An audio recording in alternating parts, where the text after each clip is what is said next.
মালয়েশিয়ার বিপক্ষে সিরিজের জন্য দল ঘোষণা করেছে বাংলাদেশ। মূলত বাংলাদেশ এবং মালয়েশিয়ার মধ্যকার 2 ম্যাচের টি-20 সিরিজ এবং 3 ম্যাচের ওডিআই সিরিজের জন্য এসপি দল ঘোষণা করেছে, যেখানে শামীম পাটোয়ারি, সাকলাইন সাব্বিরের মতো ক্রিকেটারকে নিয়ে মূলত দলটা ঘোষণা করেছে। জিসান আলম আছে এই দলটাতে ওপেনার হিসেবে এবং তার সাথে আছে জাওয়াদ আবরার, যিনি আন্ডার-19 বিশ্বকাপ এবং এশিয়া কাপ বা রাইজিং স্টার এশিয়া কাপে দারুণ খেলেছিল, এবং আছে মেহরাব হোসেন, তিনি মূলত অধিনায়ক, এবং অনেক দিন পর দলে ফিরেছে সাব্বির রহমান। সাব্বির রহমান মূলত বাংলাদেশের ঘরোয়া লিগ ব্যতীত বাংলাদেশের কোনো টিমেই খেলার সুযোগ পাচ্ছিল না, কিন্তু কাজের কাজটা মালয়েশিয়ার বিপক্ষে সিরিজে সুযোগ পেয়েছে।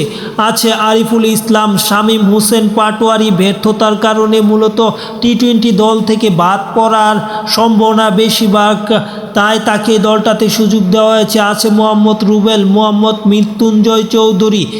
2019 যে টি-20 আন্ডার-19 টি-20 বিশ্বকাপে বাংলাদেশের চ্যাম্পিয়ন হয়েছিল, সেটাতে অত্যন্ত ভালো বোলিং করার জন্য তিনি মূলত দলের সেরা বোলার থাকলেও ইনজুরির কারণে তাকে ফিরে আসতে হয়েছিল।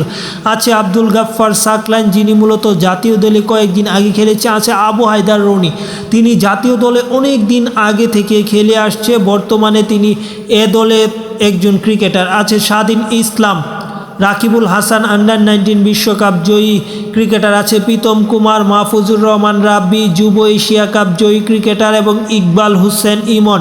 সবচেয়ে অবাক করার বিষয় হচ্ছে আকবর আলীকে এই দলটাতে রাখা হয়নি বা অস্ট্রেলিয়া সিরিজেও তাকে রাখা হয়নি, এবং দক্ষিণ আফ্রিকায় ত্রিদেশীয় এসপি দলের সিরিজে সেইখানেও তাকে রাখা হয়নি। এটাই সবচেয়ে অবাক করা বিষয়।